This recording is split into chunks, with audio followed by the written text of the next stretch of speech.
Buenos días a todos. El tema sobre el cual vamos a trabajar en el día de hoy es la continuación de una anterior exposición mía respecto a los delitos contra la libertad.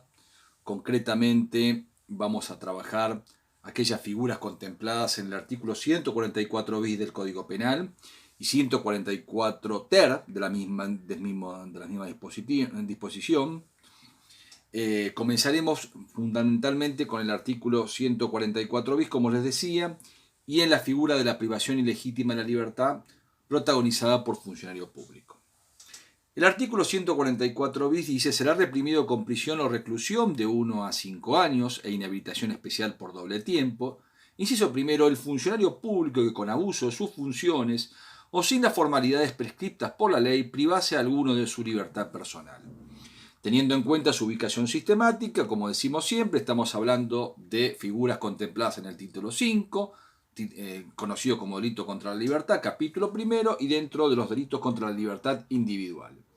Sin embargo, la figura del artículo 144 bis, alojada en el inciso primero de dicha norma, establece también la protección de la libertad, pero esencialmente castiga la conducta protagonizada por funcionarios públicos. Es decir, el bien jurídico protegido es la libertad ambulatoria del individuo, la libertad locomotiva, la libertad de movimiento, pero la figura tiene un destinatario concreto, los funcionarios públicos. Es decir, que el sujeto activo es un funcionario público que obra en abuso de sus funciones o sin las formalidades prescriptas por la ley.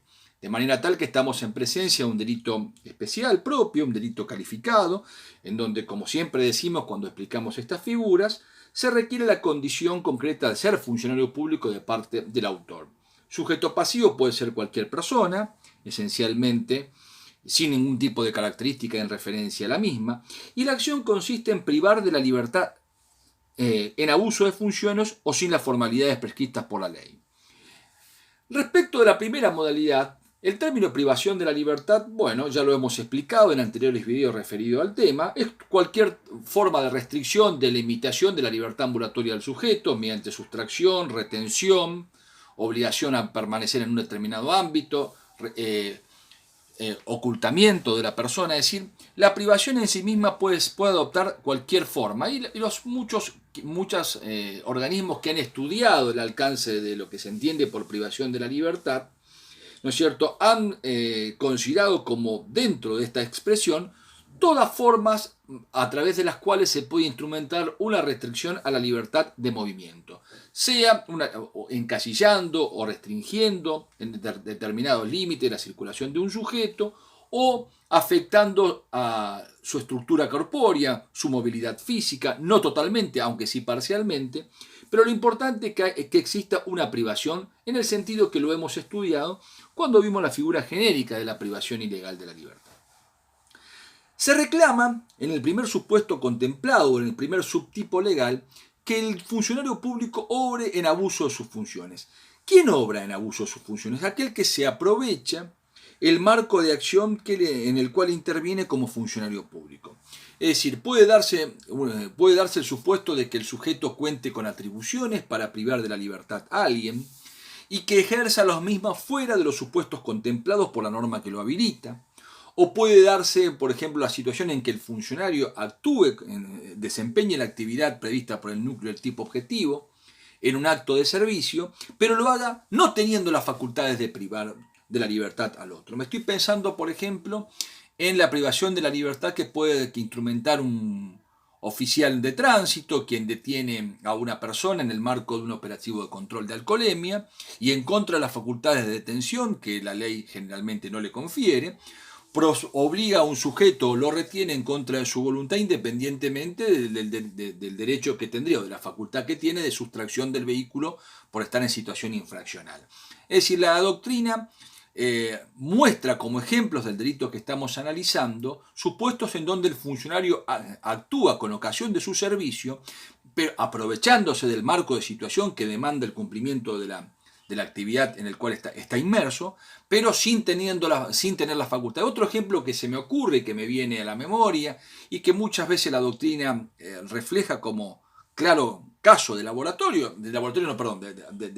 reflejo académico de lo que estoy diciendo, Es el supuesto en donde el funcionario tiene, por ejemplo, por las leyes orgánicas de policía, la posibilidad de detener a alguien por averiguación de antecedentes y procede a restringir la libertad de un sujeto sin que se le den ni siquiera mínimamente los presupuestos para proceder a esa detención, porque sabe que esta persona, por sus características particulares, porque tiene un conocimiento respecto de ella, es alguien que no tiene ningún pedido de captura y no hay ninguna búsqueda punitiva respecto de la misma. Es decir, cuando claramente se da lo que se llama en la doctrina una ilegalidad sustancial.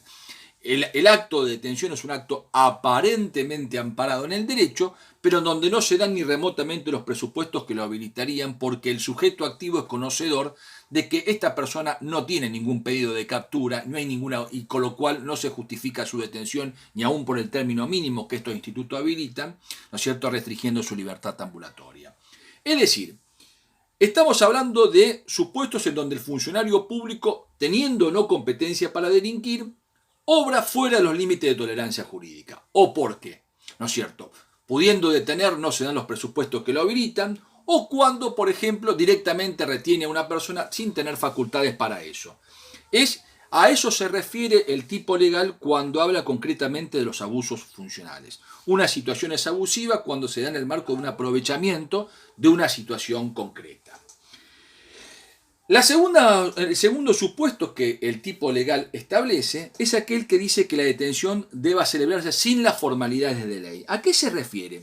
Este también es un elemento negativo, es decir, que la detención, que se verifique una detención y que esa detención se haga sin la formalidad de la ley. Como ustedes saben, los códigos de rito, los códigos de procedimiento, al reglamentar la facultad de restricción de la libertad ambulatoria de un individuo en homenaje al cumplimiento de determinados fines que el proceso penal tiene, establece formalidades. Por ejemplo, que la orden de detención que emane de un fiscal tenga la individualización del sujeto a detenerse, los motivos de la misma, si va a permanecer incomunicado o no, una relación sucinta de derecho enrostrado, etc. Para eso hay que ver un poco el marco puntual de la norma de rito y eventualmente ver si hay entre lo acontecido y lo que la norma impone como deberes jurídicos, hay ese desacople que el tipo legal reclama.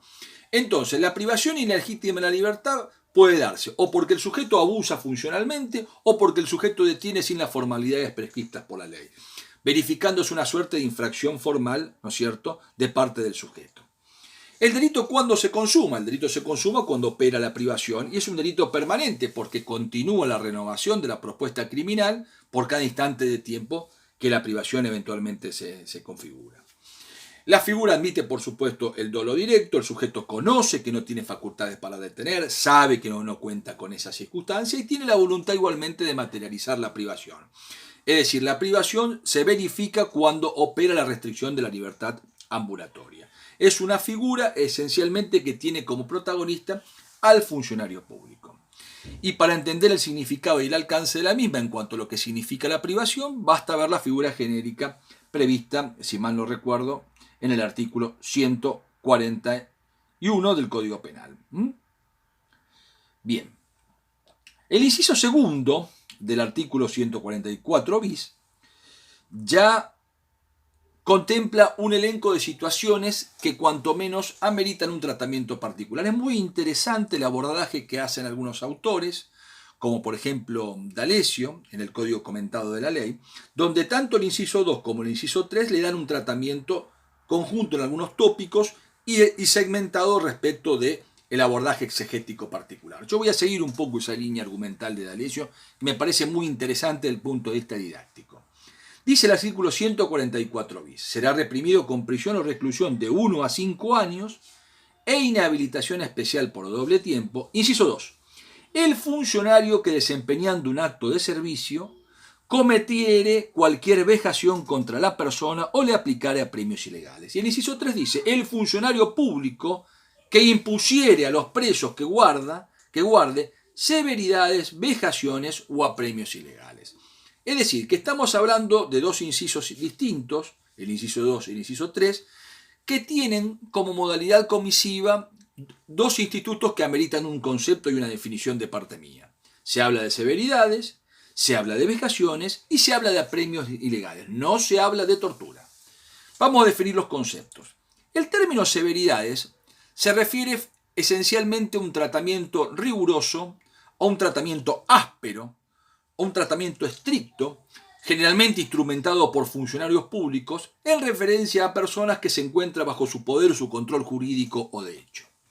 Las severidades generalmente afectan la incolumnidad física y psíquica del individuo y se pueden traducir, por ejemplo, en el alojamiento de una persona en condiciones muy estrictas o condiciones que subvierten los límites impuestos por los reglamentos carcelarios, la privación, por ejemplo, de determinados derechos, como por ejemplo el derecho de visitas, el derecho de lo que se ha llamado vulgarmente como del contacto con los familiares o visitas higiénicas, si se me permite la expresión vulgar, el derecho de salir al patio a airearse.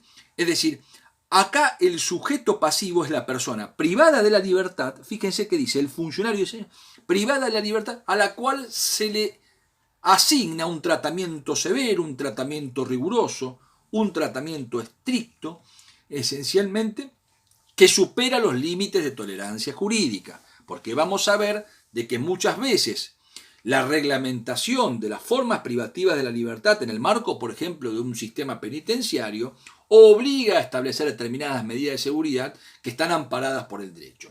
Acá estamos hablando de situaciones en donde los márgenes de legalidad se ven arrasados, ¿no es cierto? Y donde en función de un tratamiento severo y un tratamiento riguroso, ¿no es cierto?, se afecta la incolumnidad física y psíquica del individuo de múltiples maneras, privándolo de determinados derechos, de determinados beneficios o alojándolo en determinados ámbitos que no se ajustan a la situación jurídica en la cual el privado de la libertad se encuentra inmerso. Ese es un primer supuesto. Algunos autores también incluyen como una manifestación de las severidades la incomunicación indebida, que ya hemos visto en un anterior video, está prevista como un tipo legal dentro del elenco de detenciones ilegales del artículo 144 del Código Penal. 143, discúlpenme la desprolijidad. Entonces yo decía, una cosa son las severidades. Después están las vejaciones. Las vejaciones son todos atentados o ataques que generalmente no apuntan tanto a lo físico, sino apuntan a lo psicológico del individuo.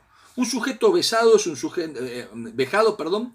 sujeto que es tratado en forma indecorosa, es humillado, es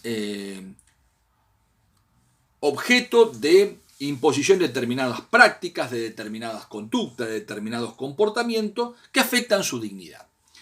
Los ejemplos sobran en los repertorios jurisprudenciales. Por ejemplo, alojar a una persona junto con otras que están imputados de determinados delitos puede ser una forma de vejación. También obligarlo a determinadas prácticas, como por ejemplo la limpieza de los baños de un penal a quien se está detenido por averiguación de antecedentes, hacerle barrer la comisaría a una persona que está alojada allí en forma circunstancial también, por ejemplo, por averiguación de antecedentes, no porque el trabajo de barrer sea un trabajo indecoroso, pero en el marco coyuntural lo es.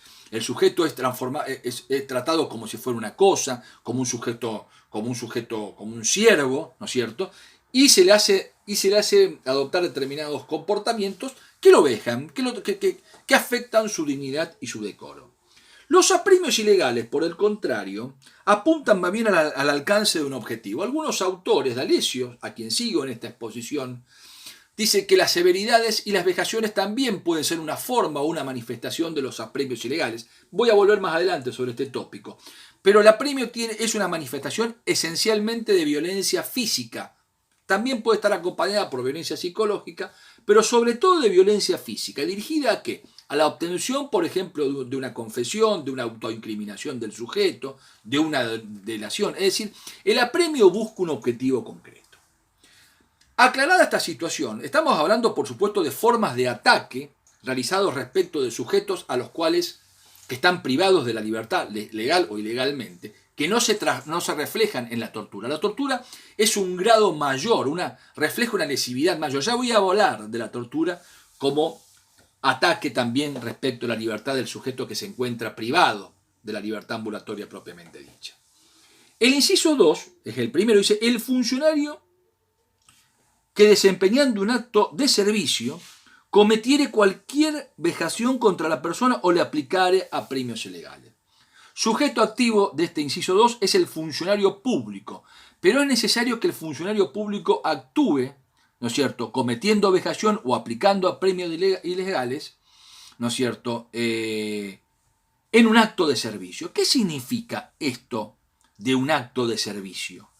Que con ocasión y con motivo del desempeño del cargo, en ejercicio de la actividad funcional. Es decir, acá no basta simplemente ser funcionario público para que me apliquen el agravante. El funcionario público debe haber desplegado la conducta en virtud de un ejercicio funcional. Por ejemplo, si se encontraba fuera del horario de trabajo o fuera del ejercicio de la prestación de servicio en favor del Estado, ¿no es cierto?, no se da el supuesto, porque la figura reclama que la comisión de la conducta nuclear sea realizada por un funcionario público cumpliendo un acto de servicio, tenga o no competencia para detener al sujeto pasivo. Lo importante es de que, estando inmerso en esa situación coyuntural que el tipo legal reclama, ¿no es cierto?, cometiera cualquier vejación o aplicare a premio. ¿Qué significa cometer? Instrumentar cualquier tipo de conducta que impliquen el sometimiento al sujeto pasivo a una situación de indignidad o de decoro. Ese sujeto pasivo privado de la libertad legal o ilegalmente. ¿Qué significa aplicar a premios ilegales? Ejecutar por sí o por intermedio de otro, ¿no es cierto?, cuya voluntad domina, habrá que ver el marco de coyuntura de realización de la acción típica, ¿no es cierto?, violencia sobre la persona para arrancar, por ejemplo, un reconocimiento de un hecho, una confesión o autoincriminarse. La acción se consuma cuando el sujeto aplica o comete, ¿no es cierto?, alguna de estas modalidades de actuación que hemos descrito precedentemente. Por supuesto, estamos hablando de una conducta dolosa, con dolo directo, el sujeto tiene la intención y el propósito, conjuntamente con el conocimiento del significado de la conducta típica, de que está vejando, ¿no es cierto?, al sujeto pasivo o le está aplicando a premios ilegales, que como sabemos tienen un objetivo concreto, un norte, una razón de realización, que es arrancarle la confesión o arrancarle, ¿no es cierto?, la delación respecto de un tercero a quien se encuentra privado de la libertad. El inciso 3, que es el que le sigue, no habla simplemente de vejaciones, ¿no es cierto?, y de apremios ilegales. Habla también de severidades. Dice: el funcionario público que impusiere a los presos que guarde severidades, vejaciones o apremios ilegales. Acá la figura no es equivalente a la anterior. Acá estamos hablando de que el sujeto activo es un funcionario público que tiene un poder jurídico de guardia y de custodia respecto del sujeto pasivo. Dice: el funcionario público que impusiere a los presos que guarde. El sujeto pasivo tampoco acá es cualquiera, es preso. ¿Quién es preso? Aquel sujeto sobre el cual existe una restricción de la libertad ambulatoria en cualquiera de los institutos que contemplan la norma de fondo o las normas de forma. Estoy hablando, por ejemplo, de aquel que cumple una pena privativa de la libertad de reclusión o de prisión, o aquel que se encuentra en situación de detención, de arresto, de aprehensión o de prisión preventiva en el marco de las normas procesales. El sujeto está preso, es alguien que jurídicamente está bajo el amparo de algún ropaje de restricción de la libertad ambulatoria, normativizado en el código de fondo o normativizado en los códigos de forma. Pero lo que destaca esta figura, ¿no es cierto?, es que el sujeto activo es alguien que, además de revestir la condición de funcionario público, tiene la guarda, la custodia del sujeto pasivo. Y en consecuencia, en ese marco de situación o de relación jurídica con la víctima, ¿no es cierto?, impone severidades, vejaciones o apremios ilegales. ¿Qué significa impone? Lleva a cabo, comete, instrumenta, ¿no es cierto?, materializa. El término impone es un término muy amplio que contempla formas activas de realización y algunos agregan formas omisivas también, cuando, ¿no es cierto?, tendría un deber de evitar el hecho perpetrado por otros y nada hace al respecto. Pero esto es una discusión que no quiero abrumarlos. Hablemos de que, como está redactado el tipo legal, a mí me gusta más decir que la vejación, las severidades o los apremios ilegales son generalmente instrumentados en forma activa. El último párrafo de esta figura, que es dolosa, ¿no es cierto?, el último párrafo del artículo 144 bis, en referencia a los 3 delitos que anteriormente mencionamos, la privación ilegítima de la libertad protagonizadas por funcionarios públicos, ¿no es cierto?, la imposición de severidades de vejaciones o apremios de los incisos 2 y 3, tienen un agravante en donde hay un reenvío a las disposiciones del artículo 142. Dice, si concurriere alguna de las circunstancias enumeradas en los incisos 1, 2, 3 y 5 del artículo 142, la pena privativa de la libertad será de reclusión o prisión de 2 a 6 años. ¿Cuáles serían esas circunstancias? Vamos a leer el artículo 142. Muy bien, estamos hablando de aquellas alojadas como agravantes de la privación ilegal de la libertad como tipo básico. O por ejemplo, que son aquellos que el hecho fuere cometido con violencia o amenaza. Algunos autores dicen, es inaplicable esta agravante. ¿Por qué? Porque la imposición de severidades, de vejaciones y de apremios ya lleva muchas veces el despliegue de la acción típica mediante violencias o amenazas. Es decir, que la referencia a la violencia o a la amenaza como medio comisivo, cuando estos dos medios ya generalmente forman parte del accionar típico de un funcionario que impone una severidad, vejación o un apremio, hace que, verificados estos supuestos, siempre la conducta sea una conducta agravada. Respecto, dice, si el hecho fuere cometido en la persona no ascendiente, de un hermano, de un cónyuge, de otro individuo a quien se le dé un respeto particular, acá también los autores hacen sus observaciones. Generalmente las figuras de las severidades, de las vejaciones y de los apremios, y de las privaciones ilegítimas de la libertad protagonizadas por funcionarios públicos, rara vez tienen como destinatario al ascendiente, al hermano, al cónyuge, ¿no es cierto?, o a la persona a la cual se le dé un respeto particular. Es decir, que el reenvío que de alguna manera hace el artículo 144 bis respecto de estas agravantes del artículo 142, en la práctica ¿no es cierto?, dogmáticamente es incompatible, llevando a la aplicación del agravante en muchos casos y restringiendo al mínimo el tipo básico, o en el plano de la práctica son muy difíciles de verificarse. El inciso 3 nos dice, si resultara un grave daño a la persona, a la salud y a los negocios del ofendido, bueno, acá no hay ningún inconveniente. Y el inciso 5, si la privación de la libertad durara más de un mes. Yo también, esto es cuando las severidades, los apremios y las vejaciones tienen una actuación prolongada en el tiempo. Esto acá no hay ningún tipo de inconveniente. El inciso 4 no se aplica porque hace referencia a que el hecho fuera protagonizado simulando autoridad pública u orden de autoridad pública, y acá los que protagonizan los delitos que estamos estudiando son esencialmente funcionarios públicos. De manera tal de que estamos ante un elenco de supuestos en donde al sujeto privado de la libertad se le incrementa la dosis lesiva por el tratamiento dispensado, que se traduce en atentados a la incolumnidad física y psíquica de esta persona. Es decir, que además de restringírsele la libertad ambulatoria, se le impone un tratamiento que vulnera de sobremanera, ¿no es cierto?, no solamente la libertad, sino esencialmente su integridad psíquica y física. Y además se lo hace con un objetivo espurio, que es a veces arrancar su confesión, ¿no es cierto?, o delatar a terceros, haciendo uso de estas vías de hecho, si se me permite la expresión, ¿no es cierto?, con un fin distinto. Es lo que repudia el sistema jurídico. Donald bien dice, este elenco de figuras, al igual que las figuras del tormento, lo que hace no es más ni menos que darle un reconocimiento tuitivo, ¿no es cierto?, a la libertad y reafirmando la vigencia de una garantía constitucional alojada en el artículo 18 de la Constitución Nacional, que establece que en nuestro sistema jurídico están prohibidos los tormentos y los azotes, las penas crueles y degradantes, es decir, toda forma dirigida a mortificar al privado de la libertad, más allá de los límites de la tolerancia jurídica, que deben ser límites que necesariamente deben discurrir por carriles de humanidad y de razonabilidad, como lo establece el artículo 33 de la Constitución Nacional.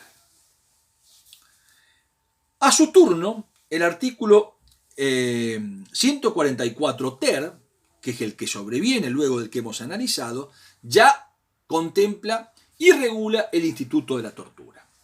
Respecto al instituto de la tortura, bueno, es muy interesante la explicación que yo comparto y que voy a reproducir ahora muy someramente, en referencia a la etapa de evolución que ha tenido el delito de torturas, ¿no es cierto?, en el derecho argentino.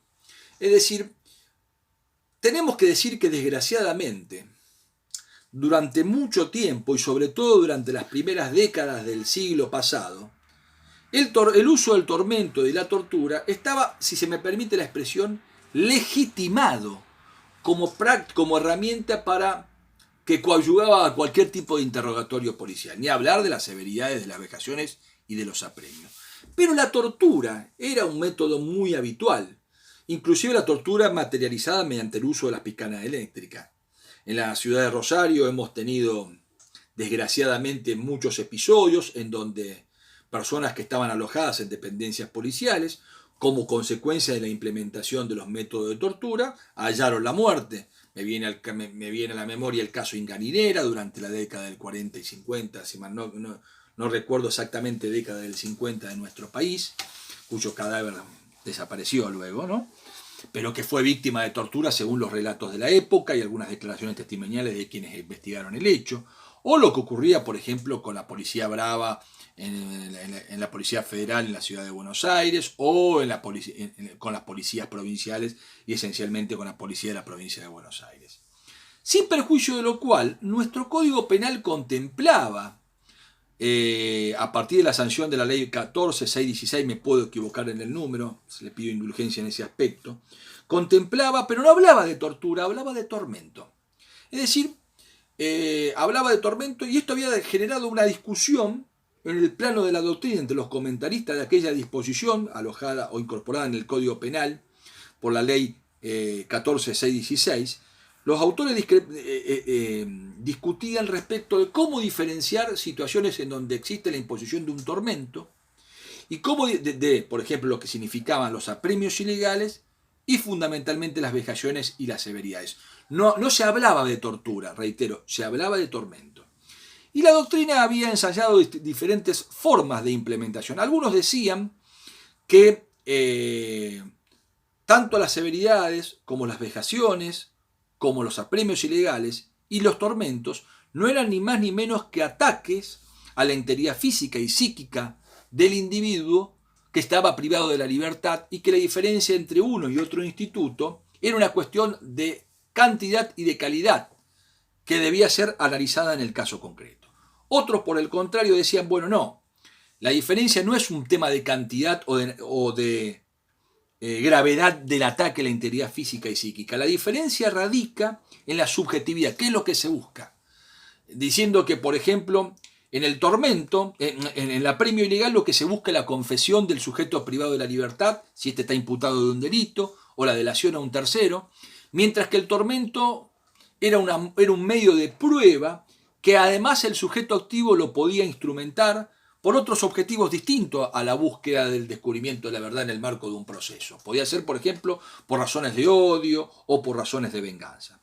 Como se puede ver, los distintos análisis que hacía la doctrina y la jurisprudencia respecto a la diferenciación entre un apremio ilegal y un tormento, o de un tormento y otras formas de ataque a la integridad física y psíquica de una persona detenida, era una cuestión que debía ser resuelta en el caso concreto, existiendo parámetros anárquicos en la jurisprudencia, lo que hacía que los jueces, ante la duda, vayan por la figura más leve y desincriminen la figura más grave. Esto generaba una gran inseguridad jurídica, y esta inseguridad jurídica, ¿no es cierto?, había dado lugar a sirvió de base, si se me permite la expresión, para diferenciar tajantemente el tormento, a partir de una ley nueva, el tormento de lo que eran los apremios ilegales. Porque en realidad no había una diferencia muy nítida, ¿no es cierto? A partir del advenimiento del gobierno democrático en 1983, si yo mal no recuerdo, en noviembre de 1984, se sanciona la ley 23.097, que incorpora todas estas figuras que estamos analizando. Y particularmente el artículo 144 ter. El artículo 144 ter contempla en el inciso primero la imposición de la tortura, ¿no es cierto? En el inciso segundo, las modalidades agravadas, y en el inciso tercero define el concepto de tortura. Es decir, intenta dar cierta certeza cierta seguridad jurídica a esta anarquía interpretativa que yo vengo referenciando previo a la incorporación de la ley 23097. Y por ejemplo define a la tortura, se dice: por tortura se entenderá no solamente los tormentos físicos, sino también la imposición de sufrimientos psíquicos cuando estos tengan gravedad suficiente. Es decir, se habla de dos elementos distintivos relevantes: sufrimiento físico, sufrimiento físico y psíquico, y gravedad suficiente. No se habla de finalidades, no se habla de propósitos, no se vincula la tortura con una finalidad. Lo cual también ha generado distintas dificultades porque ¿qué se entiende por situaciones de gravedad suficiente? ¿No es cierto? ¿O cuándo hay una gravedad suficiente para que un ataque físico y psíquico contra una persona privada de la libertad revistiese la condición de tortura y no revistiese, por ejemplo, la condición de apremios ilegales? Es decir, que la anarquía interpretativa de alguna manera seguía subsistiendo porque se reforzaba el razonamiento en un elemento cuantitativo. Además, como todos sabemos, hay personas a las cuales por su fortaleza física e intelectual un hecho o un ataque no puede tener gravedad suficiente, mientras que otra, ese mismo hecho, sí puede tener gravedad suficiente. ¿Cuál es el criterio objetivo? ¿Dónde está el juicio de certeza que uno puede elaborar? Con lo cual la ley, por más loable que haya sido el propósito, tenía de alguna manera un defecto de redacción que desde nuestro punto de vista fue zanjado en la tercera etapa de evolución de la legislación en materia de tormentos, que fue ya etapa que advino con la reforma del 94. Como nosotros sabemos, al producirse la reforma del 94, se incorporó dentro del bloque constitucional, en el artículo 75, inciso 22, la Convención de las Naciones Unidas contra la Prevención y Represión del Delito de Tortura. Y ahí se definió el concepto de tortura, se le dio determinados elementos que permiten decir acá hay tortura y acá no hay apremio ilegal. Esos elementos son los siguientes. Primero, estamos hablando de un atentado físico grave, un atentado físico y psíquico grave, protagonizado generalmente por un funcionario público o por un particular, esto es importante, o por un particular con la aquiescencia, con la conformidad o con la aceptación del funcionario público. Es decir que el concepto de tortura contempla como sujeto activo no solamente el funcionario público, sino también la conducta ejecutada por un particular que tiene un poder de hecho o de control respecto a la persona privada de la libertad. Es una conducta claramente dolosa. Es una conducta que tiene como finalidad, por ejemplo, ser utilizada como herramienta, como medio de prueba, ¿no es cierto? Pero también hay tortura cuando este mecanismo de agresión física y psíquica dotada de una gravedad suficiente se lo utiliza como herramienta que coadyuva la aplicación de una pena legítima o no, y también cuando se lo utiliza como herramienta de discriminación por razones políticas, o de persecución por razones políticas, o discriminación por razones de nacionalidad, de etnia o por cuestiones religiosas. Es decir, que a partir del concepto de tortura que emana, que yo de alguna manera lo he descompuesto y no lo he citado en forma rigurosa, pero a partir del concepto de tortura, uno puede inferir los elementos que caracterizan a esta figura. Es decir, que el hecho sea protagonizado por un funcionario público o por un particular, que el hecho sea doloso, que el hecho se traduzca en un atentado físico y psíquico respecto de una persona privada de la libertad en forma legítima o no, que el hecho tenga como finalidad ser un medio de prueba en el marco de un proceso penal o coadyuvar en la aplicación de una pena legítima o ilegítima, o como herramienta de persecución política, o como elemento de discriminación por razones políticas, religiosas, étnicas, etc. Pero eso es esencialmente lo que destaca el concepto de tortura. Claro, este concepto de tortura, cuya vigencia operativa en el derecho interno ya nadie discute porque está alojado en una convención internacional que forma parte de nuestro texto magno, de alguna manera ha derogado el concepto del inciso 3 del artículo 144 ter. Es decir, que si uno pregunta o elabora un concepto de tortura, necesariamente tiene que ir a este y no a aquel que está previsto en el Código Penal.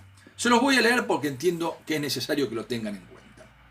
Se define como tortura en el artículo 1 de la Convención contra la tortura y otros tratos o penas crueles, todo acto por el cual se inflinja intencionalmente a una persona dolores o sufrimientos graves, ya sean físicos o mentales, con el fin de obtener de ella o de un tercero información o una confesión, de castigarla por un acto que haya cometido o se sospeche que ha cometido, o de intimidar o coaccionar a esa persona o a otras, o por cualquier razón basada en cualquier tipo de incriminación, cuando dichos dolores o sufrimientos sean infligidos por un funcionario público u otra persona en el ejercicio de funciones públicas a instigación suya o con consentimiento o aquiescencia. No se consideran torturas los dolores o sufrimientos que sean inherentes, que sean consecuencia únicamente de sanciones legítimas o que sean inherentes o incidentales a esta. Es decir, que el elenco de requisitos que yo he mencionado,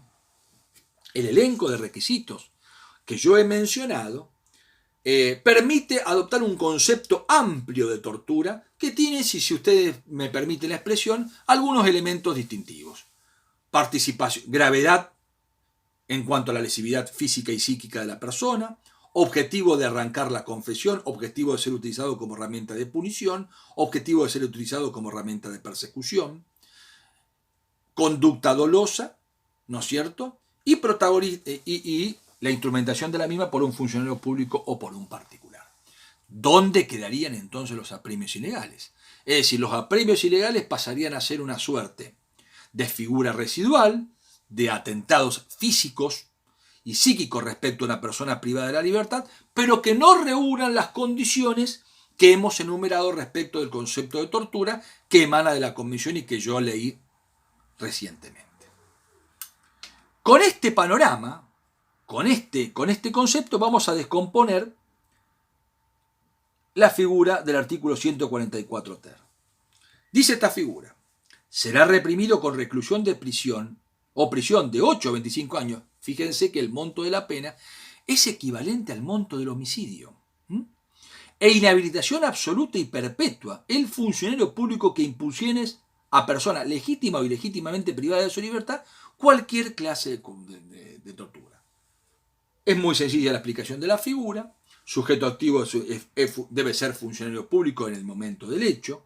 Es decir, acá fíjense que la norma no habla ni que fuera con abuso funcional, ni que fuera con un acto de servicio, ¿no es cierto? Ni que tenga la guarda o la custodia. Basta la condición de funcionario público que impone una tortura para que se materialice la acción típica. Es decir, imponerle a una tortura es ejecutar sobre ella un tormento respecto al sujeto pasivo, ¿no es cierto? Impone una tortura a aquel que por sí misma lleva a cabo la acción lesiva o valiéndose de otro que en el marco de una estructura de fungibilidad y sustitución, lo que se llama en la jerga de la dogmática moderna, mediante lo que ya el uso de un aparato organizado de poder, impone también la tortura. No quiero abundar sobre esto porque es muy interesante el desarrollo de la teoría de los aparatos organizados de poder, pero yo puedo imponer una tortura en forma directa o disponiendo, organizando, ¿no es cierto?, un entramado de personas, de medios y una logística en donde la orden de impartir tortura la ejecuta un sujeto inferior jerárquico mío, con una subordinación jurídica y fáctica, ¿no es cierto?, fungible o sustituible, cuya voluntad es autónoma, pero inmerso dentro de un engranaje de ilegalidad en donde el control operativo del mismo está a mi cargo. Eso es el criterio que fue impuesto, por ejemplo, en el juicio a los excomandantes realizado por la Cámara Federal de la Capital Federal en 1985. O sea que yo puedo imponer una tortura en forma directa o valiéndome, por ejemplo, de un aparato organizado de poder. Acá el sujeto pasivo de la conducta dice, fíjense, la persona legítima o ilegítimamente privada de la libertad, es decir, que no es necesario que la persona se encuentra en situación de arresto o de detención o de privación en función de un acto ilegítimo, puede estar detenida legítimamente o al amparo de alguna herramienta que habilita al funcionario público a materializar la privación de la libertad. Cualquier clase de tortura la norma no describe. Sigue el artículo 144 ter. es indiferente que la víctima se encuentre jurídicamente a cargo del funcionario, reafirmando lo que yo vengo diciendo hace un rato, bastando que éste tenga sobre aquella poder de hecho. ¿Qué significa tener poder de hecho? Que pueda disponer de ella, que tenga un señorío fáctico, que pueda ordenar su alojamiento en un determinado lugar, su traslado a otro, que se la ponga en su presencia, que disponga de ella cuándo interrogarla, cómo interrogarla, en qué condiciones, en presencia de quién. Eso significa tener un poder de hecho respecto de una persona, independientemente de que a ese poder de hecho se le adune un poder jurídico. Igual pena, sigue el 144 ter, se impondrá a particulares que ejecuten los hechos descritos, es decir, que impongan tortura. Con lo cual es tan correcta y tan amplia la norma que acá sí vemos una coincidencia con lo previsto por la Convención contra la Tortura, que contempla a los sujetos particulares como posibles sujetos activos del delito que estamos analizando cuando actúan, ni hablar cuando actúan bajo la aquiescencia, bajo la autorización o bajo el amparo del Estado, pero también cuando privadamente, sin darse esta circunstancia, llevan a cabo la conducta que estamos viendo. El inciso que le sigue es el inciso 2 del artículo 144 ter, dice, si con ocasión, fíjese cómo dice, si con ocasión o con motivo de la tortura resultare la muerte de la víctima, la pena privativa de la libertad será de reclusión o prisión perpetua. Si se causare alguna de las lesiones previstas en el artículo 91, la pena privativa de la libertad será de reclusión o prisión de 10 a 25 años. Dos supuestos distintos, si resultare la muerte. ¿A qué nos estamos refiriendo? Soler decía, el agravante se aplica cuando la muerte sobreviene en forma preterintencional. Sin la más mínima intención de realizar una crítica, yo entiendo que por el monto de la pena no podemos hablar de un resultado preterintencional en términos culposos, pero sí de un resultado preterintencional en términos dolosos, ¿no es cierto? O sea, de un resultado preterintencional, sí, pero sí un resultado en términos dolosos, no un resultado preterintencional. Yo coincido con la opinión de Dona en cuanto cuándo se aplica el agravante, cuando hay una conexión entre el fenómeno de la muerte, de la tortura y el resultado lesivo, y este resultado es un resultado previsible y querido. Es decir, ¿podemos hablar de un resultado que va más allá de la intencionalidad inmediata del autor? Sí, pero que es un resultado que debe estar representado a título de dolo eventual. Sin embargo, algunos autores dicen no, también cuando el resultado sobreviene por imprudencia o por culpa de la gente, se aplica la figura. A mí me genera algún ruido en términos de proporcionalidad en cuanto a la reacción punitiva, pero la mayor parte de los autores dicen, acá el resultado muerte reclama dos requisitos para que opere el agravante. Uno, que la muerte tenga un vínculo objetivo y causal con el acto de tortura. Segundo, y que la muerte sea un hecho, si bien no directamente querido, posible, probable, tolerado y aceptado por el sujeto que tortura, ¿no es cierto? Y en cuyo caso es perfectamente imposible imputarlo a dolo eventual. Y una tercera vertiente dice también cuando la muerte es no querida, pero sobreviene por haber infraccionado el control lesivo de la acción de tortura, en cuyo caso, si bien no hay intención inmediata y directa de matar, ¿no es cierto?, la muerte era algo previsible y en cuyo caso también puede ser imputado al accionar del sujeto activo. En el segundo supuesto del agravante se dice cuando se produjeran algunas de las lesiones contempladas en el artículo 91 del Código Penal, que no son ni más ni menos que las lesiones gravísimas. Respecto a las lesiones leves y graves, las mismas se encuentran consumidas por el monto de pena de la figura básica. En este caso, en este último supuesto, no se aplica la reclusión perpetua, sino que se habla de reclusión o prisión de 10 a 25 años. Y el tercer inciso dice, por tortura se entenderá no solamente los tormentos físicos, sino también la imposición de sufrimiento psíquico cuando estos tengan gravedad suficiente. Acá el tipo legal, el artículo, perdón, no incorpora un tipo legal, sino que introduce una definición, algo que no es habitual en los códigos, que los códigos incorporan una definición. Por lo menos en el Código Penal siempre las definiciones estaban en el artículo 77 y en el artículo 78. Acá el legislador decidió incorporarlo, yo entiendo que con el loable propósito de darle una certeza jurídica. Sin embargo, esta definición de tortura, hemos visto que por la impronta de vigencia o por la impronta operativa de la Convención de represión y prevención de la tortura, ya no tendría validez porque habría sido superada a partir de la reforma del 94. Continuando con el desarrollo, tenemos el artículo 144 quater, que dice: se impondrá prisión de 3 a 10 años al funcionario que omitiese evitar la comisión de alguno de los hechos del artículo anterior cuando tuviese competencia para ello. Fíjense qué interesante que ha sido la reforma. Esto fue incorporado por la ley 23.097. Es decir, que no solamente se castiga a aquel que ejecuta el acto de tortura, sino a aquel que, respecto del autor, tiene un poder de mando, ¿no es cierto?, una jerarquía funcional, y conociendo ese acto ejecutado por el inferior, no lo evita. Es decir, que la norma que estamos analizando extiende el castigo a aquel que, debiendo jurídicamente evitar el resultado lesivo, no lo hace. Es decir, aquel que tiene un control fáctico y jurídico respecto al autor material del delito de tortura. Empezamos diciendo que la ley castiga con una pena de 3 a 10 años al funcionario que omitiese evitar la comisión de alguno de los hechos del artículo anterior. Es decir, que el artículo 144 quater, inciso primero, la figura que estamos estudiando, necesariamente se debe integrar, ¿no es cierto?, con la figura alojada en el artículo 144 ter. Sujeto activo de este delito, ¿quién es? Un funcionario público. Funcionario público que tenga competencia. ¿Qué significa que tenga competencia?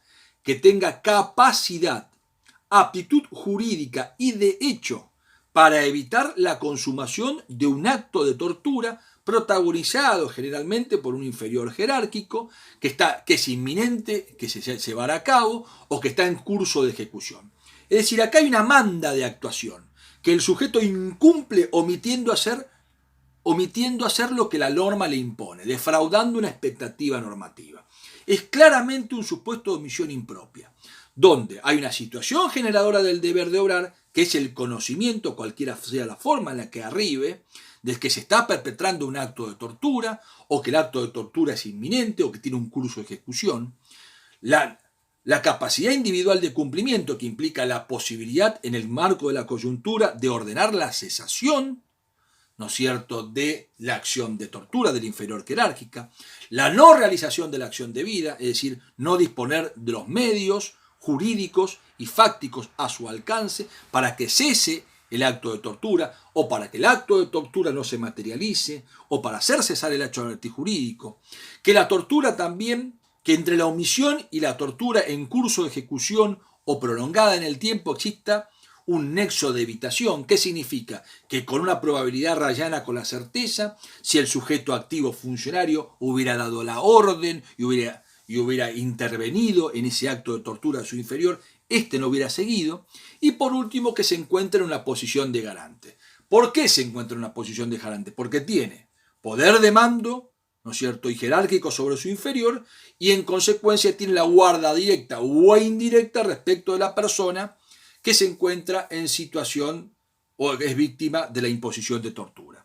Entonces acá estamos hablando de un delito de comisión por omisión, que por ser delito de comisión por omisión el monto de la pena es inferior respecto de aquel que ejecuta directamente la acción. Pero cuidado, estamos hablando de que la acción de tortura la lleva a cabo otro, no la está llevando a cabo el sujeto al cual va dirigida la manda imputativa, ¿no es cierto?, que estamos analizando.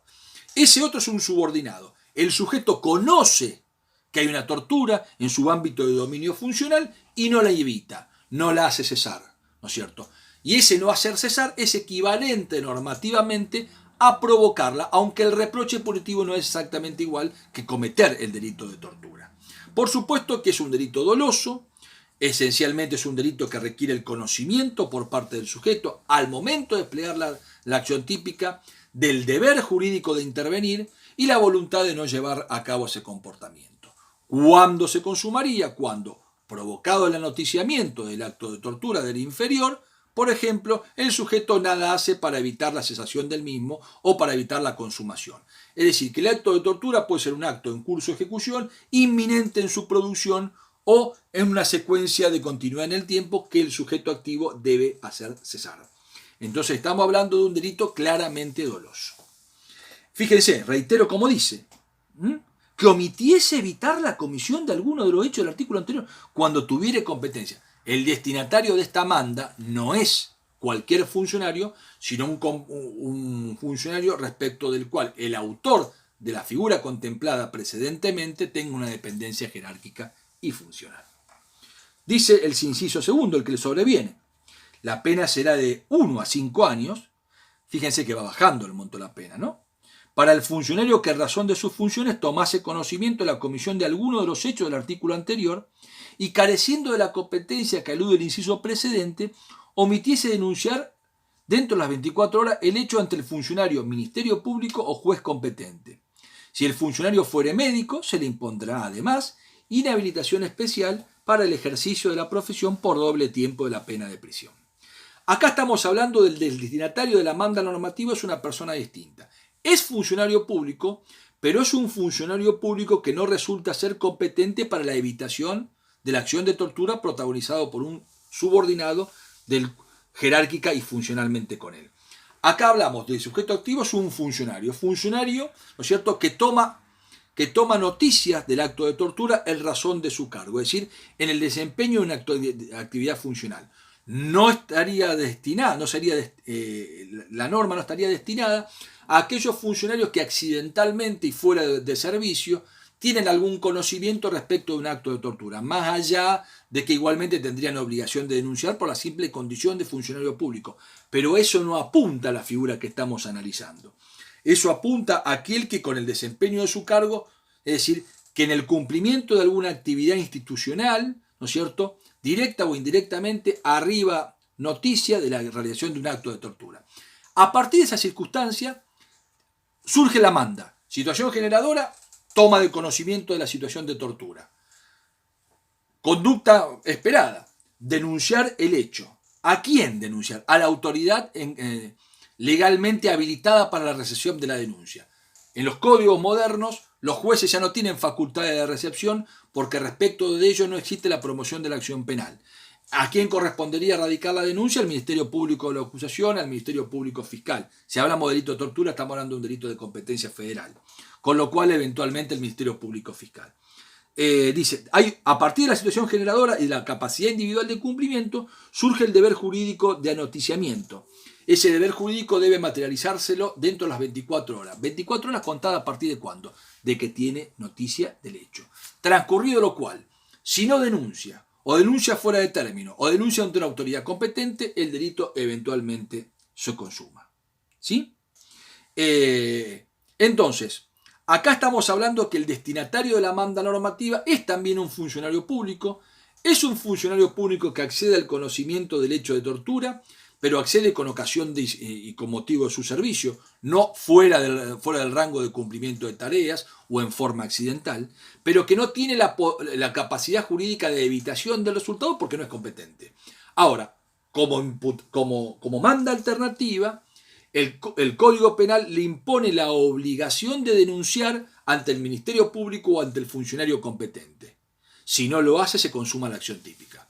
Y ahí se verifica el cierre del tipo objetivo en términos de lesividad. Acá hay una infracción, ¿no es cierto?, derivada del no haber cumplido con la manda normativa o por haber hecho un acto alternativo que no implica el cumplimiento del deber legal. Es funcionario público y con ocasión y con motivo del cargo recibe la noticia del acto de tortura, no es competente y debe denunciar en el plazo de 24 horas. Transcurrido lo cual, en forma instantánea se consuma la acción típica. Por supuesto que como todo delito de comisión por omisión, o mejor dicho, esto es un delito de omisión propia, me parece a mí, de omisión propia, no de comisión por omisión, de omisión propia, basta el no cumplimiento del mandato, teniendo el deber jurídico de hacerlo. Acá no estamos hablando de un sujeto que se encuentra en posición de garante, porque no tiene un deber de guarda, de custodia, respecto del sujeto víctima de la acción de tortura. Estamos hablando de alguien que con ocasión y con motivo accede al conocimiento de esa situación y omite realizar la denuncia correspondiente. Por supuesto que el sujeto que es un delito doloso, el dolo abarca el conocimiento del deber de denuncia y la voluntad de no realizar la misma. Si existe algún tipo de error respecto a la apreciación de la circunstancia, por ejemplo, al creerse que otro ya ha denunciado o que la justicia ya ha intervenido o que no tiene el deber de hacerlo, habría que analizarlo según el marco de circunstancias de los errores de tipo y de los errores de prohibición. Y las consecuencias que la aplicación de uno u otro instituto tiene para el caso concreto. Siguiendo con el desarrollo, fíjense, el inciso tercero dice, sufrirá la pena prevista en el inciso 1, 3 a 10 años, el juez que tomando conocimiento o razón de su función de alguno de los hechos que se refiere al artículo anterior, no instruyere sumario o no denunciare el hecho al juez competente dentro de las 24 horas. Esta figura, omisión de denuncia, omisión de instrucción de sumario o omisión de denuncia ante el juez competente de parte de un magistrado, tenía como destinatarios a aquellos jueces que directa o indirectamente acceden al conocimiento de que una persona privada de la libertad en forma legítima o ilegítima se encuentra siendo objeto de tortura. Los autores, cuando analizaban este inciso 3, se referían al juez, ¿no es cierto?, que no instruyere sumario, y la instrucción de sumario es una facultad que le correspondía a los jueces en los viejos modelos mixtos o inquisitivos que habilitaban a los jueces a promover la acción de oficio y a conducir la instrucción, a conducir el desarrollo de la investigación en forma conjunta o alternativa con el fiscal. Actualmente todos los sistemas normativos, procesales y de rito que nuestro modelo federal tiene no admiten o no entronizan al juez como con facultad, ¿no es cierto?, para instruir de oficio un sumario. De manera tal de que lo que tiene que hacer, lo que ha quedado vigente de este inciso tercero, es la obligación, ¿no es cierto?, de denunciar el hecho ante el fiscal. Claro, fíjense, dice, ya no hay juez competente, porque la competencia no se determina en función de turnos, sino que el competente para instruir sumario y para iniciar la investigación es el fiscal. Con lo cual, ¿a dónde queda el alcance de la punición de este tipo legal? ¿No es cierto? Entiendo yo que lo que existe es un deber de denuncia, pero ese deber de denuncia le corresponde a un juez, pero en función del inciso 2 y no en función del artículo 3. Porque él ya no puede ser competente por razón de turno porque ellos ha desaparecido, salvo las reminiscencias que uno puede tener en el modelo del Código Procesal Federal hasta el momento que sobrevenga la implementación del nuevo modelo. Ya no existe más la competencia por turno. De manera tal de que, ¿quién sería competente? El colegio de jueces de primera instancia, perdón. Y si alguno de ellos toma conocimiento del hecho, ¿qué deber jurídico tiene? El del inciso 2 y no, desde mi punto de vista, del inciso 3. A su turno, y en el inciso 4, el artículo 144 quater, se dice, en los casos previstos en este artículo se impondrá... y omití decir también algo respecto del médico, que vamos a dejarlo aparte. El inciso 4 dice, en los casos previstos en este artículo se impondrá además inhabilitación especial perpetua para desempeñarse en cargo público. La inhabilitación comprenderá la de tener o portar armas de todo tipo. Vamos por parte. Cualquiera de las formas que ya hemos descrito tiene pena privativa de la libertad. A eso se le aduna, ¿no es cierto?, la inhabilitación especial perpetua para el ejercicio de cargo público. Un párrafo particular respecto de los médicos. El inciso 2 del artículo 144 quater dice, cuando se castiga, ¿no es cierto?, al que emite de denunciar un hecho de tortura, se dice que si el funcionario fuera médico se le impondrá además inhabilitación especial para el ejercicio de su profesión por el doble tiempo de la pena. ¿Por qué se hace referencia al médico? Porque las prácticas, las deplorables prácticas de tortura de la cual ha sido víctima nuestro país, en no pocas oportunidades tenían como protagonista, además de quienes torturaban funcionarios públicos o personal parapolicial o personal o sujetos particulares con la autorización y la aquiescencia del Estado, generalmente iban acompañadas por la asistencia de un médico que lo que hacía era coadyuvar, controlar el grado de lesividad de la tortura o contribuir mediante el suministro de fármacos al mantenimiento o a la resistencia del sujeto que estaba siendo torturado. Entonces muchas veces se le inyectaba adrenalina, se le inyectaban sueros específicos, otras veces se la dopaba a la persona, pero todo con un objetivo de, si se me permite, mejorar o hacer más sofisticado el procedimiento de tortura.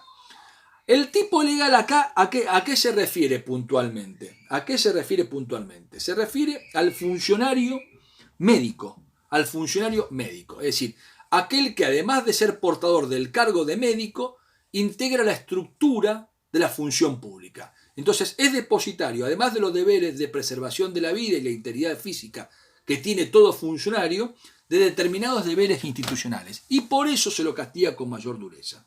De manera tal de que el funcionario que omite denunciar el hecho de tortura al cual arriba a su conocimiento con ocasión de su cargo, no puede eximirse de responsabilidad diciendo que es un dato al cual arribó en función del secreto profesional. No. Se privilegia el deber institucional de denuncia y es por eso que la persecución respecto de este sujeto, cuya conducta muchas veces se da en la práctica, debe hacerse al amparo del inciso segundo del artículo 144.4. Y por último, vamos a ver el artículo 145 quinto, que es la modalidad culposa. Dice esta figura: si se ejecutara el hecho previsto en el artículo 144 tercero, es decir, la imposición de tortura, se impondrá prisión de 6 meses a 2 años e inhabilitación especial de 3 a 6 años al funcionario a cargo de la repartición, establecimiento, departamento, dependencia o cualquier otro organismo, si las circunstancias del caso permiten establecer que el hecho no se hubiera cometido de haber mediado la debida vigilancia o adoptando los recaudos necesarios por dicho funcionario. Acá estamos hablando de la única figura culposa contemplada en los delitos contra la libertad, que tiene como destinatario del reproche punitivo al funcionario público, al jefe de un establecimiento, de la repartición, es decir, de la dependencia en la cual se produjo el acto de tortura. Estamos hablando de una comisaría, de un establecimiento carcelario, de un establecimiento de privación de la libertad, un ámbito de aislamiento, ¿no es cierto?, de una persona, por ejemplo, como puede ser instituto de menores o cárceles de causado, etcétera, en la vieja terminología del sistema penitenciario argentino. Que con una organización defectuosa, ¿no es cierto?, que ha dispuesto de medios, de la selección de personal, de mecanismos que de alguna manera han evitado el control y la supervisión de los actos de los inferiores jerárquicos y que de esa forma han facilitado la consumación del acto de tortura sin que ninguno pudiese evitar que el hecho se lleve a cabo. Es decir, acá estamos hablando del incumplimiento en violación de un deber objetivo de cuidado, de determinada demanda de organizar, ¿no es cierto?, el alojamiento, el tratamiento, ¿no es cierto?, la disposición de los reos o de las personas privadas de la libertad, de manera tal de que esto no sean víctimas de tortura por parte de funcionarios jerárquicos, que no puedan ser, cuya acción no pueda ser controlada, supervisada o monitoreada por los superiores. Acá el deber de responsabilidad viene de la mano de no haber dispuesto una organización institucional adecuada para que estos hechos, que son los que abomina la norma, se lleven a cabo. Entonces, ¿a qué apunta la ley el artículo que estamos analizando? Al castigo de aquel que realiza un aporte en el resultado lesivo como consecuencia de no haber dispuesto de los medios jurídicos, fácticos, no sé, y de logística para que el hecho no se consuma.